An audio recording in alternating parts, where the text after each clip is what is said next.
Direktur Pelaksana Dana Moneter Internasional atau IMF, Kristalina Georgieva mengatakan ekonomi dunia pada 2023 akan gelap karena menghadapi resiko resesi dan ketidakstabilan pasar keuangan. Dan IMF juga menegaskan prospek ekonomi global gelap gulita, mengingat guncangan yang disebabkan oleh pandemi COVID-19, perang antara Rusia dan Ukraina, hingga bencana iklim di semua benua. Lantas, apa dampaknya bagi Indonesia? Kita akan mengulasnya untuk Anda bersama 2023 resesi dunia.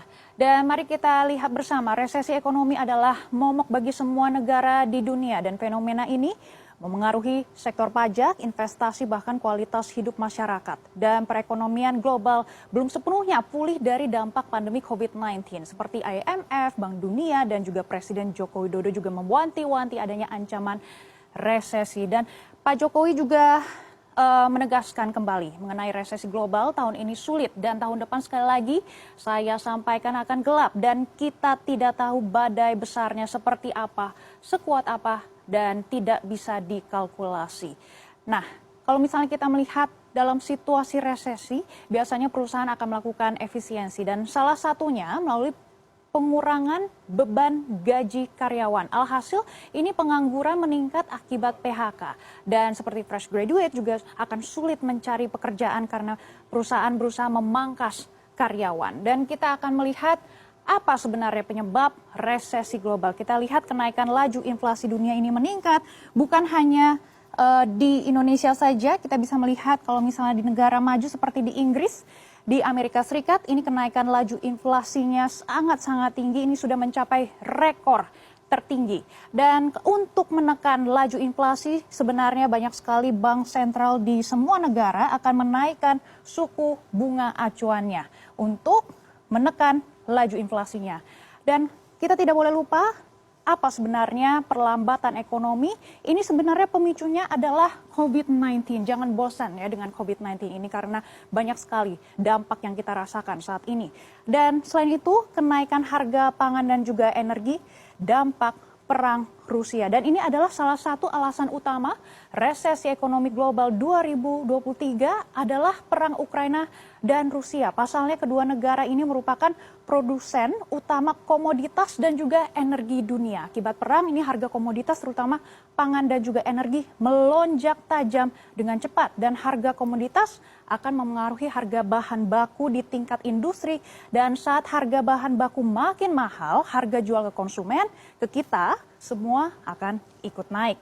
Mari kita lihat bersama beberapa harga komoditas dunia yang meroket. Ini kita mempunyai datanya seperti gas alam sudah naik 125,8%, batu bara naik 166%, minyak Brent naik 45,7%, minyak sawit mentah atau CPO ini juga sudah naik 20,9%, gandum, beras naik 55,6%, jagung naik 31,5% dan kedelai juga naik 28,1% dan biji-biji yang lainnya naik 15,5%.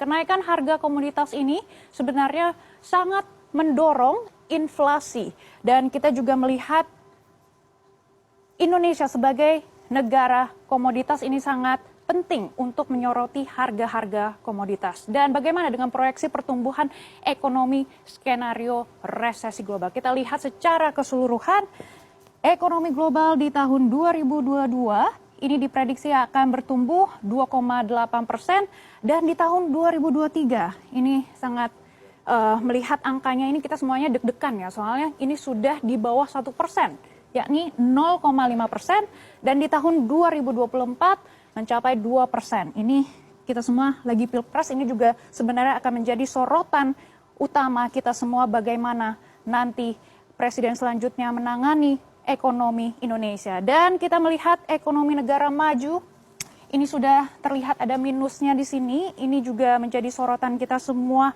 karena pertama kalinya ekonomi negara maju pertumbuhannya minus di 0,6%. Dan selain itu kita juga melihat ada ekonomi negara berkembang di sini dan Indonesia juga masuk ke kategori negara berkembang di tahun 2022 ini naik 3,5%, di tahun 2023 diprediksi akan naik 1,8% dan 2024 ini pertumbuhannya akan mencapai 3,4%.